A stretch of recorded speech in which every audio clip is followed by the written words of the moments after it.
have an age difference. We have life differences. This is how you should live your life. I got the faith, because to get the faith, Got it. Well, let's jump into this. this is the Old School, New School podcast.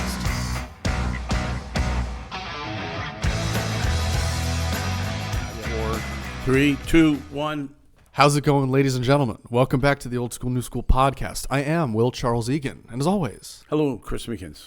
we're so glad. Hello. That was very formal. I know. Hello, I'm Will. I don't know where that came from. Who cares? We're here, and we're glad that you're here. We are. This is the best part of our week. Best part. Yep. Best part. It starts out really, really slow. Oh, It's yeah. like really difficult to get together. And then when we get together, we're like, oh, I'm really glad we do this. Oh, yeah, of course. I always forget, because I'm a creature of habit. Yeah. And every single time I'm like, we should just stop doing this. I should really do something else with my time. And then I do it. I'm like, oh, yeah, that's right. This is like the best thing ever. Well, you could be reaching the world. Right. Exactly. You could be reaching someone in the middle of East. In the middle of East. That's correct. Yeah, I could. Nowhere. In the middle That of it's Eastern like nowhere. has no access to anything, and they're like, well, at least I don't feel guilty after I get done listening. At least I feel better about myself. Because I'm not the only one that's messed up in the head. What was on your mind this week? A lot. Yeah? A lot was on my mind Yeah. this week. Oh, I was mostly in my mind this week, actually. Because we talked about last week, we wanted to discuss this book. It's called Altogether You by Jenna Riemersma. And I mean, not to make a big deal out of this, like, we've been anticipating this conversation for a week. Well, But I tried. I tried. I made it to chapter 3, and I was like, oh my gosh, this is like really digging through the weeds deep. very much so. What do you remember last that turned you off completely? Well, it didn't turn me off. It was like I was trying to remember like the fireman role, the how do you the rescuer role, and it was different from the way I was taught by Jamie Norton from a book called Making Peace with Your Past, or Making Peace. Anyway, she's got a thing where it's like a family, and you have the hero, you have the G.I. Joe, you have the devil child, and you have all these other different things, and personalities make up these differences, and so you act that way.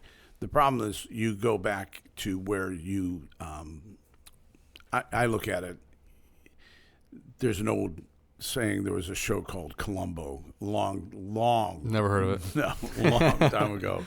And, they said the criminal always goes back to the scene of the crime.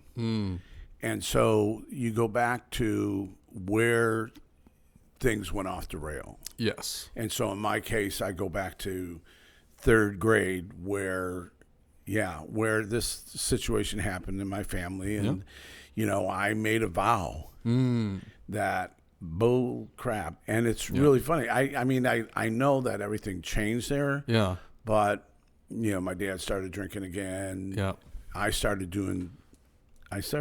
smoking in the 4th grade, started drinking beer in the 5th grade, started doing pot in the 6th grade, started doing drugs in the 7th grade. And so my whole teenage life was always that. So you're like, why am I so angry over here all of a sudden at 45 when I have a teenage kid show up? Yep. And you go back, well, when did you start getting angry? When did you become this angry person? Or when did you start? And you go back and it's like, well, oh, wait a minute. It's when I got a severe discipline, Right. Yeah. that I'm like, for telling the truth. But my you got like 8 kids standing there. Yep. And you never were raised in your dysfunction family. Yeah. So there's like, they're just doing the best they can. They just never did it to me. So my defense mechanisms, Right. of lying, cheating, smoking, acting out, Right. that's where they began. Absolutely. So their whole thing is you have to go back there and see that and start with forgiving your father. Pretty much. Yeah. A lot of, especially with men, it always ends up being forgive your father. Isn't that crazy? It's always forgive your father. I was having a conversation with somebody, and they're like, "Oh, Jordan Breon, Yeah. he invited me to come and be on a panel. See, we didn't do a podcast." I heard about that. Yeah. And he was talking about Wild at Heart, that book. And in chapter 4, it says every man's been hurt by his father someplace. Yep. And so his dad came up to him and said, I just need to know how I hurt you and how I can fix that. Dang. And I'm thinking, I don't think I ever did that with my kids. I don't think it's shit. I should have done that. Maybe I next time they come. Maybe here, you should do that in the future. Here, you still can. You're still alive. Oh, I know, but that's pretty scary stuff.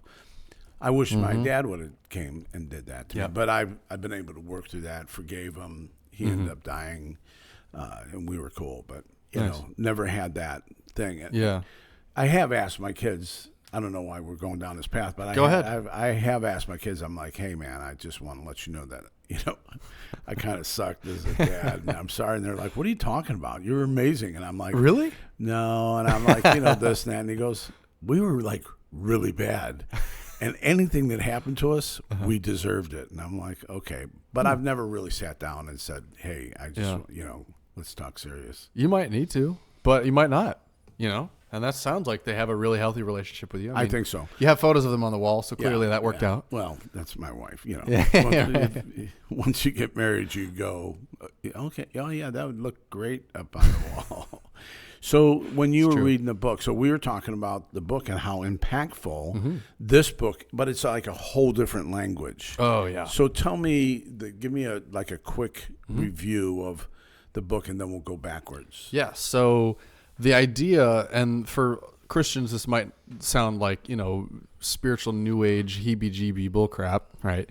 Which I totally understand. But the idea is that... So those people don't want to forgive anybody. Right. They want to live in bondage. And those are the people that need to read the book more than anyone. Yeah. The idea of the book is that we are made up of different parts. So I use the analogy like the movie Inside Out, where you've got like the anger, the sadness, joy. I love that movie. That's a great movie. It's one of the best movies I've ever seen about emotions. Yes, because it does a great job of explaining perfectly how we function. Yeah. And truly, even from a spiritual standpoint, we are, and it's very easy to say, made up of different parts.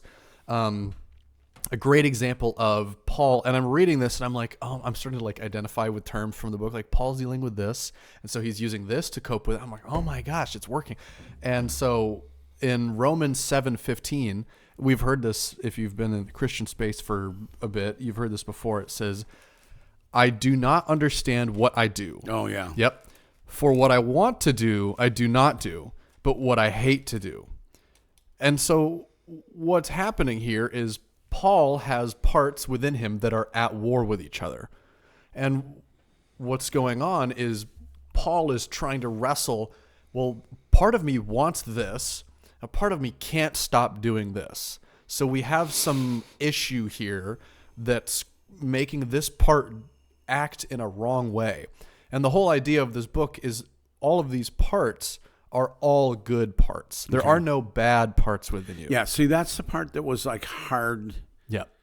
Because you hear your whole life, we're all sinners. We're born sinners. Our heart we're is born deceitful. In sin, Yeah. You're seeped in sin, and you're whatever. Mm-hmm. And it's hard to reconcile that if you've been taught that your whole life, which again, totally understand. Another great example. But they're not saying. So they're not saying that you don't act.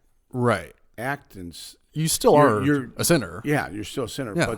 But the way your body is designed and the way your mind was designed, correct, is not evil. Yeah, you have sinned and you have parts that are acting in sin, but like in the very beginning of the Bible where it says we're made in the image of God, there is a part of ourself at our core that the book calls our God image. And this part, there are 7 C's, and it's essentially caring, compassionate, curious. These are parts, or this part, our core, is made in the image of God, and oftentimes other parts tend to kind of throw a blanket on that God image and kind of start having all these bad behaviors. Oh yeah, we don't pay attention to that. Right. That's how weird people are. Exactly. And we're not weird. We're really cool. So, right. So pass me a joint. Exactly. And that's where the sin comes from. Because another great example from Scripture is the woman caught in adultery. Right. Okay. So the world would tell us that's bad. We need to. The Pharisees that found this woman caught in the middle of adultery, saw her and we're going to exile this lady. We're going to kill her, actually. We want to stone her to death, throw rocks at her until she dies. And that's what the letter of the law says. That's bad, and we need to get rid of it. Okay. What Jesus does is the opposite. He moves towards that part that we think is bad. And he says, what's going on? Tell me what you're feeling. Okay. Because what Jesus did, and you can read all throughout, I mean, this really is the gospel. It's God moving towards our pain, God revealing himself to us in the middle of our sin. And he's saying, let's work through this as opposed to let's shun it, let's call it bad, let's stuff it in a closet. And let's live a life of shame where it manifests itself. Mm-hmm. It gets worse and worse and worse. Absolutely. So let's. Okay, you're not the woman that was in adultery, and you're not a drug user, and you're just a nice redheaded guy. You're a really nice ginger. Thank you. For gingers, you're good, Will. I appreciate that. You're just like a good guy. Yeah. And so for someone that's like, I'm really not bad. What are some of the things that we're like talking with? Is it like how you value yourself or how you see yourself as social? I mean, you're an extrovert by nature. Yep. You're a fun person by nature. It's not like you're like a drug addicted person, and you're not like you're mentally you're not stupid. Okay, I don't even know what's the right word for that. An idiot. You're not, but you're not like you're intelligent. You know, you had a mom and a dad that both love you. You know, you're an only child, so we know how that turns out. You know, you're spoiled rotten. Right, yeah. Okay. Yeah. You lived with a silver spoon, which you did not. I'm joking. Thank you. I'm going to erase that because he didn't. No. Yeah. And so why would this affect you? Because you're like the normal human being, which the truth is. This book is exactly for you. Oh, yeah. Because there's these lies that go on. So, okay, so give us an example how, and you don't have to get personal. I'll get personal. I don't care. It's our podcast. We can do whatever we want. I'll tell you this. There's one part in the beginning where it says, it doesn't matter if you've been, if you were beaten as a kid or if you were embarrassed. For these parts of you that feel the shame, I mean, if you step in front of a bus, it's a bus. You're still going to get dead. Yeah, you're still going to get dead. For the part of you that's ashamed, it doesn't matter if it was big or if it was small. It still feels like a bus that you're stepping in front of. Okay. So even if you have the silver spoon like me, or if you're an only child like me, there is still parts of me that believe that if this happens, it's basically stepping in front of a bus, and it's terrible and we need to avoid it. Okay. And so it doesn't necessarily have to be I come from a drug-addicted household where we had no money and we were all beaten. It can be, and I'm glad that you brought it up, I think before we were recording this, is it oftentimes ends up being, and you'll hear this with any story, oh, there was one time I was in third grade, oh, there was one time I was in fifth grade, there was one time, it's always when you were a child, something happened to you. And you make it. And there is still a part of you that acts like a third grader. Oh, yeah. It's like crazy. It is crazy because it's like, well, I'm an adult and I should think rationally. But it's like, well, you got to understand there's a part in you that still thinks and acts like, for me, a kindergartner or even before that. Yeah. And it can't get over this. And it feels so scared of whatever this situation is. And it needs healing. Jesus needs to approach Let me explain some dysfunction. Go ahead. You know why I say the silver spoon thing? Because I always looked at, there was 9 of us, one died, so there was 8 of us, and there was 9 of us, and you had a mom and dad that were completely yours. You didn't have to share them with anybody else. Right. And I was like, I needed a lot, as you can tell, I needed a lot of attention. Help. Yeah. I just needed attention. Yeah. And they weren't capable. They tried stuff, but they were not ever capable of meeting that need for me. So when I look at, is this like something that has to work through? When I look at you, I'm learning something. Take notes. When I see an only child, I'm like, oh, they had a silver spoon. Why? Because they were loved the way I wanted to be loved. So there's is there like a defense? Oh yeah, he's just got a silver spoon in his mouth. Yes. Right? So there's a part of you, and I'll give you the technical terms for cry. this. You might. It's called an exile. Oh my God. We're so messed up. We are all, that's the thing, is when you read this book, you go, oh, we're all screwed up. There is a part of you called an exile, which for you specifically, it believes that it never got what it wanted. It needs attention, and it is so ashamed that it never got attention, and it sees other people that get attention, me being an only child, and then you have somebody else, so this exile is ashamed. Another part of you comes up called a protector to protect this exile by redirecting. Well, I don't want to touch this exile because to the protector, this exile is a newborn baby in the middle of the freeway. It's vulnerable. It's the most delicate thing ever. We need to protect it at all costs. Okay. And this is a part that feels shame. And so this protector comes up to protect this shameful part. And for what you just did, calling me Silver Spoon child, is you said, well, I'm going to say this because really I believe this thing about myself, and I'm going to put up this protector in order to protect it. I'm going to shame you. So that I don't feel the shame. So that I don't feel shame. Right. And for the record, maybe I should finish the book. You should. You should finish the book, Chris. Yeah, you'd get a lot out of it. Oh, God. So that's a great example of discovering what a protector is and discovering what an exile is, because we all have them to some degree. Okay. I'll share mine. Yeah. My biggest one is, and I'm reading through this book and ask you to kind of like ask yourself questions. And what's really interesting is you'll find without you having to try or think about it, things will pop up, memories, words, and you'll go, oh, I haven't thought about that in a long time. Because you're starting to ask these parts of yourself, what's this thing that's bothering you? And it goes, oh, let me tell you about it. Remember this? And you go, oh, I haven't thought about that. And he goes, I've been thinking about it down here in this pit for 20 years. And you go, holy cow. For me, it was kindergarten. I had learned somewhere along the line that you don't share pain. If you feel it, you got to get rid of it. So I'm in kindergarten, and I don't know what happened. I had eaten something. I had an upset stomach, and it was the playground, and I'm feeling it, and I'm like, oh, this feels gross. And I was like, I can't let anybody know. Don't know why, but I was like, I can't share this. I'm in the cafeteria. I'm 5 years old. I am eating lunch. I'm like, I'm going to throw up. And so I stand up. I turn around, I projectile vomit everywhere in this lunchroom.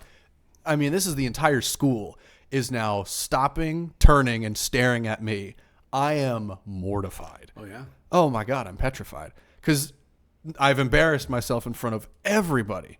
And so, then the lunch lady has to clean it up, and it's gross, and somebody else has to, like, walk me to the clinic. And I remember so distinctly acting like everything was fine to the lunch lady and being like, no, yeah, I'm good. Do.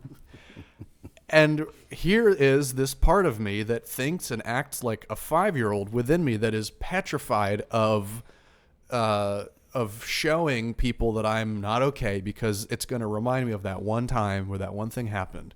And so then protectors come up and they go, everything's fine, do.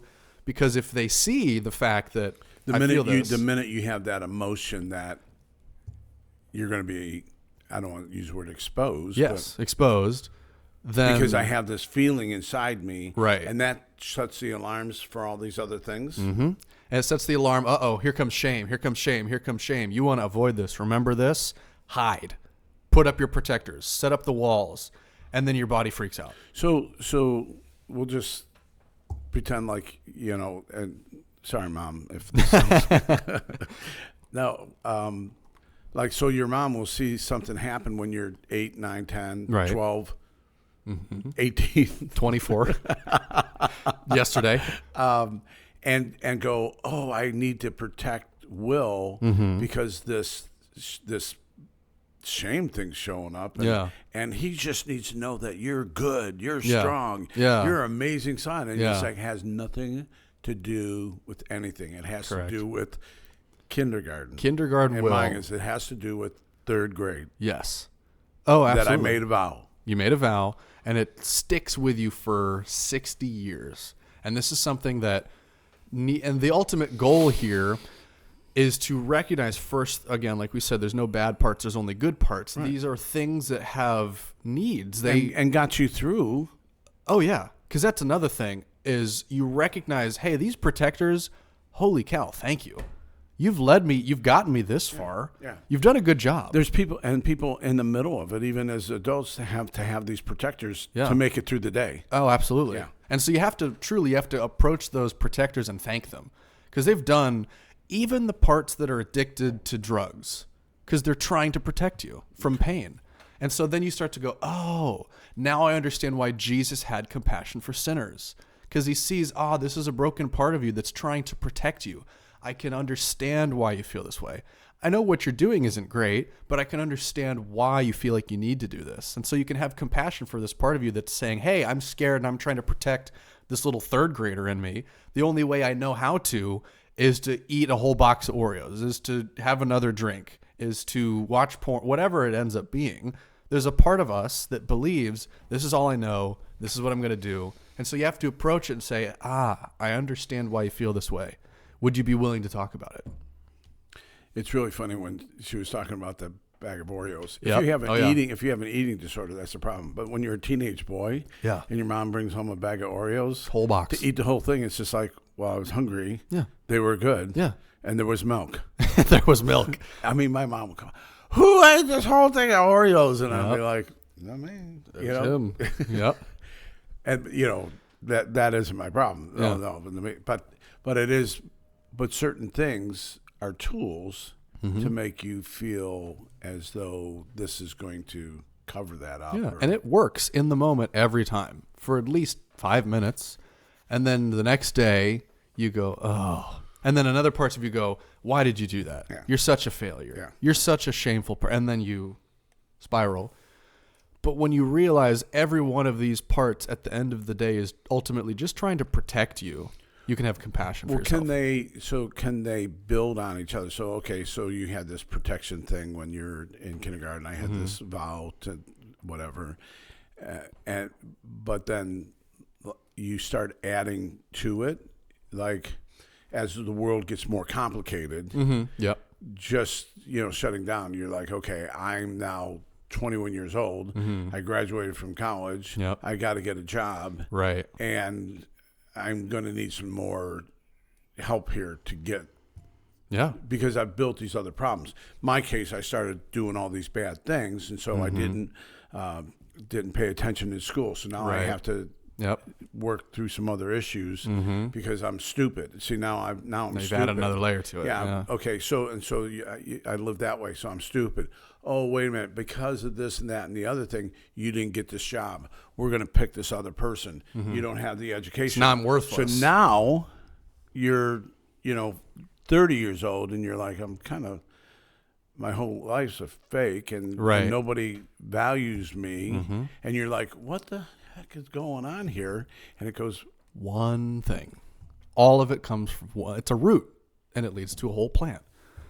That's what all of it, and oftentimes because I'm doing a thing this week, and I'm going to go talk to these two guys, and I'm like, I'm already ready to self-sabotage. I mean, yes. I'm like, you need to pull this plug. Right. What in the hell were you thinking? I mean, I'm going down. Yeah.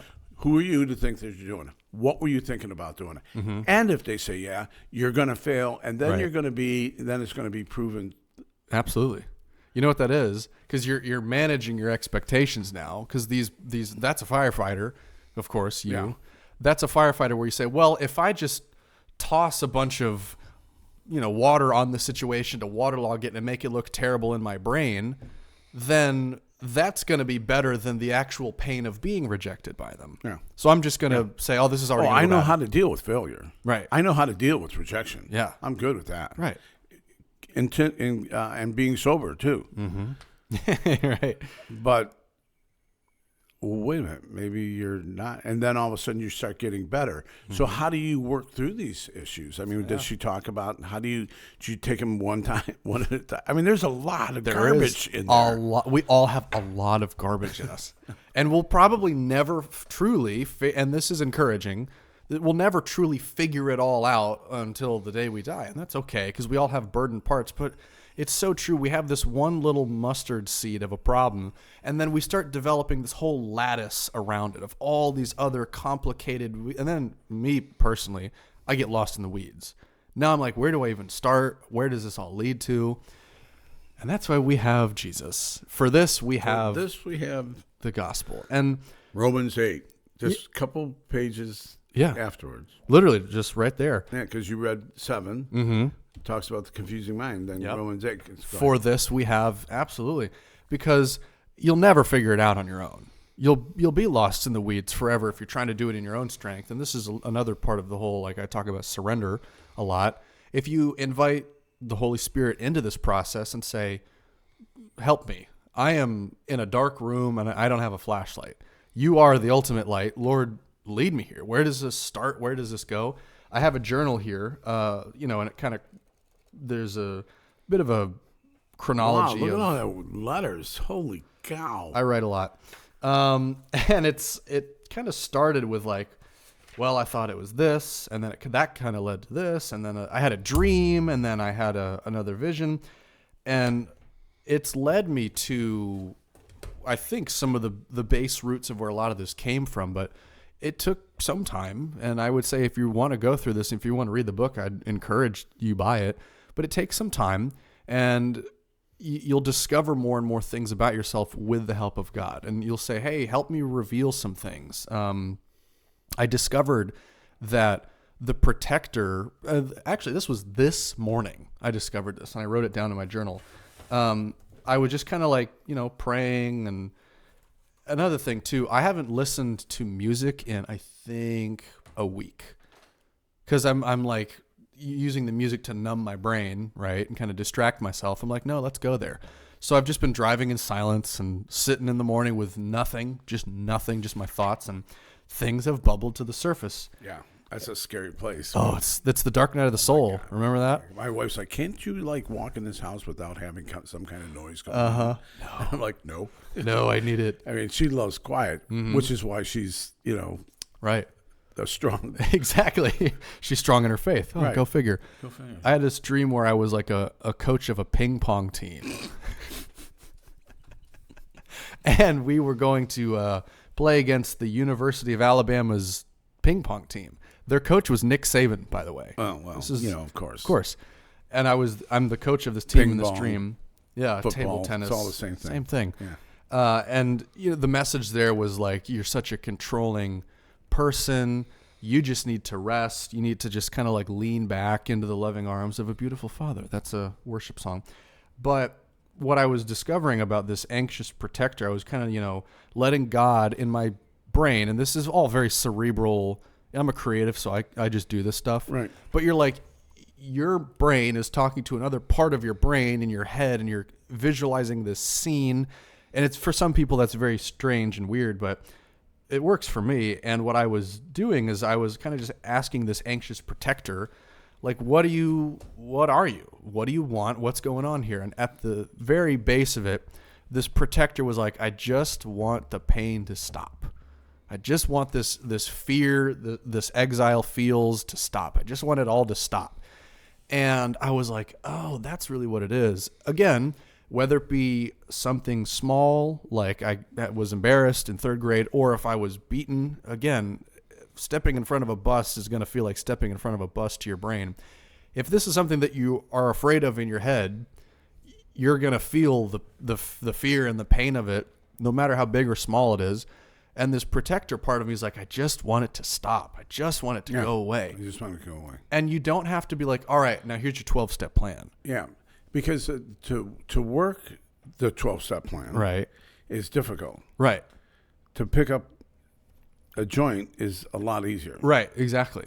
Because really all that part wants is just some love and attention. And that's, you don't need to like solve it. Okay. You don't need to solve this protector. You just need to show it compassion. Because a lot of times it just wants. Well, it's not, your past is not going away. It's history. Right. Yeah. As much as you want it to change. You ever watch Eternal Sunshine of the Spotless Mind? It's that Jim Carrey movie. No. Okay. Is it I've never even heard of that. Oh, really? Well, it's not a comedy, believe it or not. But the idea is he has this bad breakup, and he goes to this. It's a kind of sci-fi thing. He goes to this company that has this machine that erases memories, and so he erases the memories of this bad breakup because he's like, I don't want to deal with it. Okay. Right? The part of you that's hurt in your head, you don't need to get rid of it. You don't need to erase it. You need to compassionately approach it and say, like, what's going on? Oh, you're hurt. I understand. And sometimes that's really all it takes. Because this part of you is like from the bottommost part of your brain. It's trying to yell up at you like, hey, we're struggling down here. Yeah. And you're just like, I don't want to deal with that. I don't want to deal with that. But if you approach it, sometimes it's just like, we just want you to know that we're here. We want to be doing something else. But we're stuck, again, no such thing as bad parts, just good parts in bad places. Because a lot of times that part of you that's ashamed wants to just be doing something else, but it's stuck in third grade. Yeah. And so you got to approach it and be like, well, what do you want? I just want this pain to stop. Okay, I understand. What do you want to do? Well, I want to do this. Start with, you're not in third grade anymore. Right, yeah. And that's okay. And when you compassionately approach these parts of yourself or your friends, if you're well versed in this book like I am, and you can help them out, you just approach them the way Jesus would.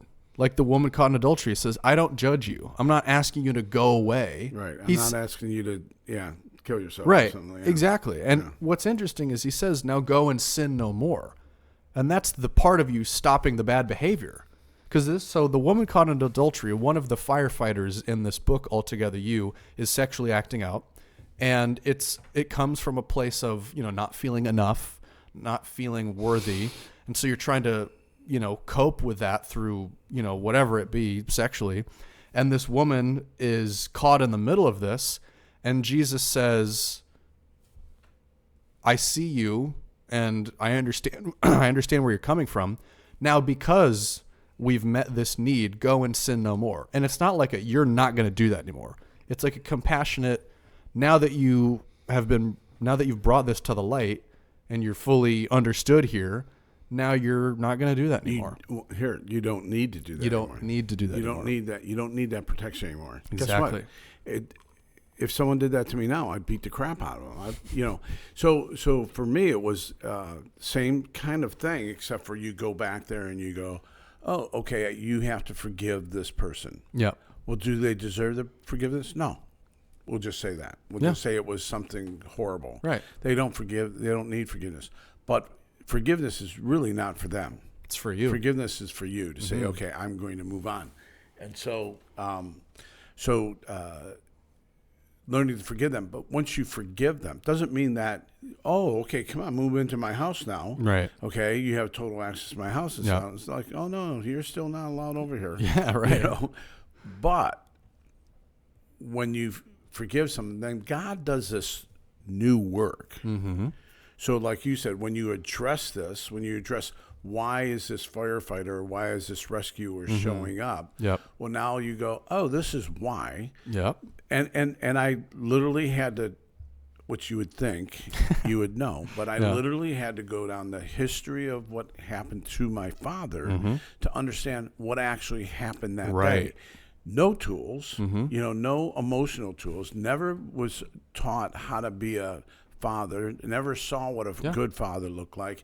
And then all of a sudden you've got this whole tribe of people, mom staying home, and that, we're living in this house. We lived in this house that was condemned, and he was putting it back together. My dad, quite honestly, he could do anything. Nice. He's like amazing.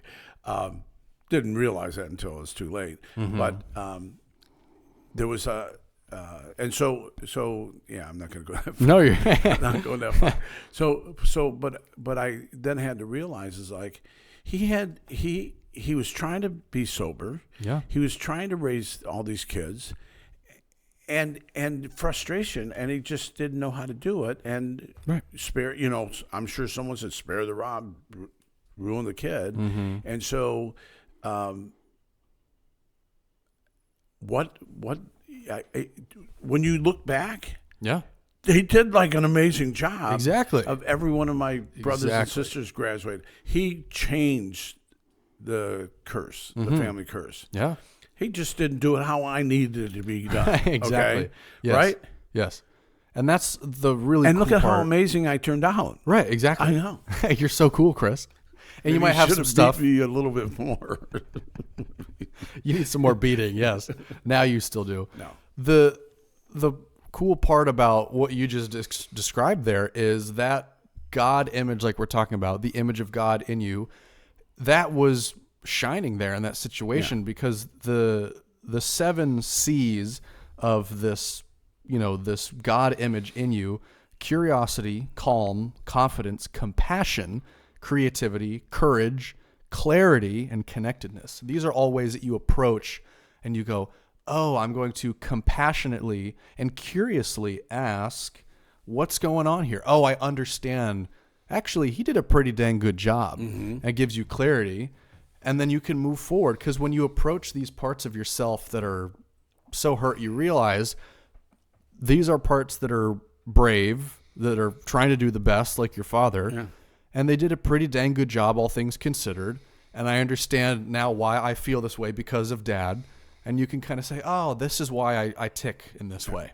But then you start working. Okay, why did you start doing this? And then where does this result of failure? Okay, well, actually, you can now look at your life and go, well, wait a minute. Actually, I'm not that dumb. Right, exactly. In fact, you pretty much figured out a lot in spite of that, in spite of not doing well in school, in spite of that. And so now you can redevelop. Exactly. You're like, well, that's no longer. Right.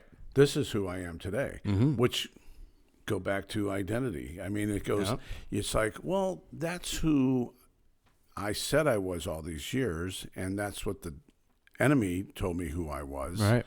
You're a bad, no good, dirty, stinky kid. Okay. Well, guess what?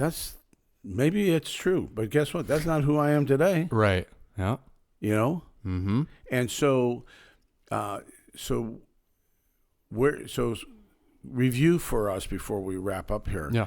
What are the steps that a person should say is that, I got all kinds of crazy thinking. I just don't.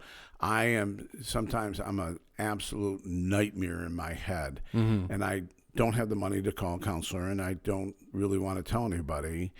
Where can they start? That's a good question. And the whole point of the book was for people exactly like that, where it's like, I don't have the resources or the people to share this with. Where do I go? Because you can work through a lot of the stuff on your own if you read the book. So I'll put the link to the book. You can buy it on Amazon.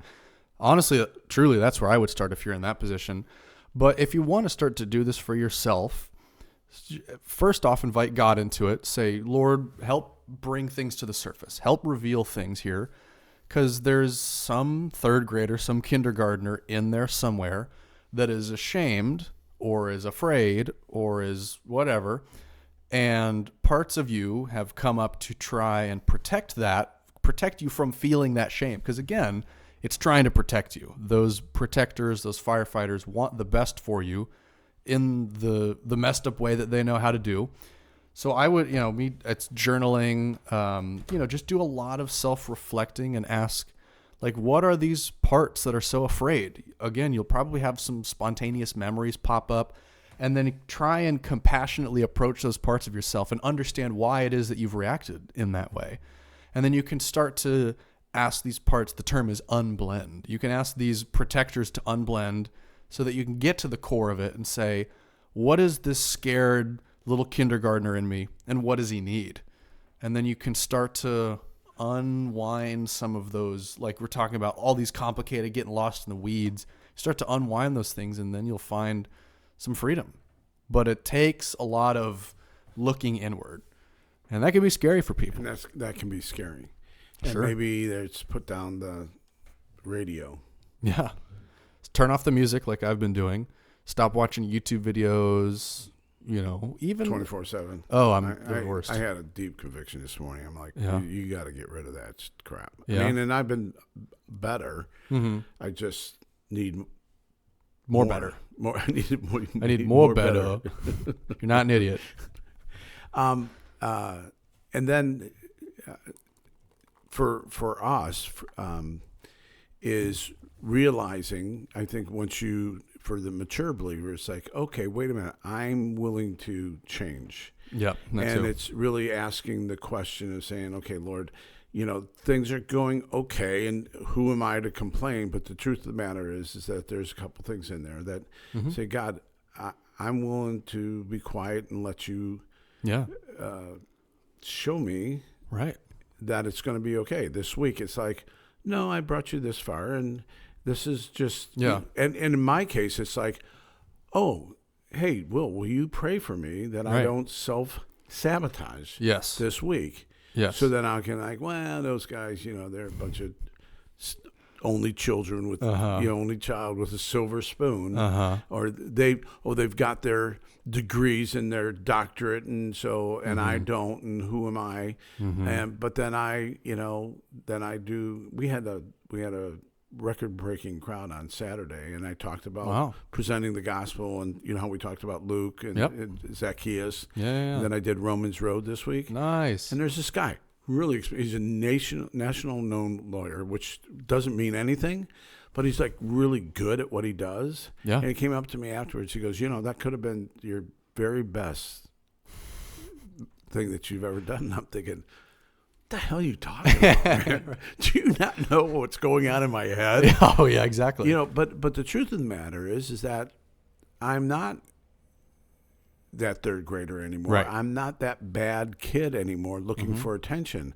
I'm a child of the King. Yeah. That has said, oh no, we're going to take all this dysfunction and we're going to use it to bring glory to God's name. Right. So that anybody can sit in one of my groups and going, if that dude did it, I can certainly do it. Exactly. Okay. Yeah. My life verse is, God chose the foolish things of this world to shame the wise. He chose the weak things of this world to shame the strong. He chose the lowly, the despised, and the things that are not to nullify the things that are. And I can rest my hat on that. Yeah. Because if I believe that God, the Holy Spirit, who created me, can do that in my life. Yeah. He can do it in your life. He can do it in your life. And that it's really, oh, wait a minute. It's a life of obeying. Right. Okay, God, I'm willing to look at that. Yeah. And I'm willing to change my thinking that, you know what? Yes, forgive your dad. Oh, wait a minute.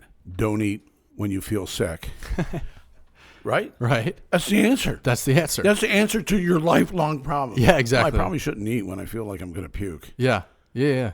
But yet, emotionally, it's the end of the world. It's the end of the world. Right. But it was a feeling that was misdirected. And the truth of the matter is, when you don't feel, you learned in kindergarten. Yes.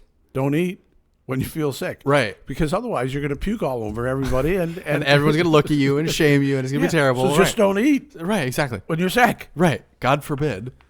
And in my case, just shut your mouth when the Holy Spirit says, shut your mouth. And again, these aren't parts of you to shame or stuff. It's a little kid in you that's going, hey, I have a need and I want that addressed. And because God's got a plan for every single person. He's got and he knew that this stuff was going on in your life. He knew when he created the universe that people were going to fail, and he knew he knew this. And so, but each person can identify. You can identify with people like Joyce, only child. You can identify with the complications that come with that. Yeah. I talked to someone who was raised in chaos, and I'm like, oh yeah. And we were talking with these people, total chaos. Oh, yeah. I'm like, oh yeah, I get it. That's awesome, man. What'd you do with that? Well, I punched him in the face, and I'm like, yeah, that's what I did. That's what I did too. And then, oh, you got through too? Yeah. So there is an answer. Absolutely, there is an answer, and I'd say lean into those problems that you're feeling, because it's going to lead. God knew before you were born that this is going to happen, that you're going to find this podcast, or that you're going to deal with this issue. This is all exactly according to God's plan. God's going to put you in a podcast, right? With some 24-year-old to tell you, minister to you. You're all sorts of effed up, Chris. Yes, God ordained this podcast for that reason. Exactly, because he will use the lowly things to despise. There was people that told me, I'm sorry, I'm going on. There's people that are like, you are bad Christians. These are Christians, and I'm like, why? And they're like, well, because you don't know how to disciple. And I'm like, do you not? And in my head, I'm like, do you not see what me and Will are doing? Yeah. This is discipleship. Mm-hmm. This is two men having a talk about life and how to get through it and their perspective, and how do we become a better representative of Christ. Yeah. And we talk about, stupid stuff gets mixed in, which is okay. Yeah. Who's telling you you're not good at discipling? Well, there was these people that used to be like, you're, and that's where I get like, you're not good enough. You're not smart enough. Yeah. And you should read that book. And you should read it. I'll finish it this week, and I'll give a book report next week. Good. And we'll see how that plays out next week. All right. Peace out.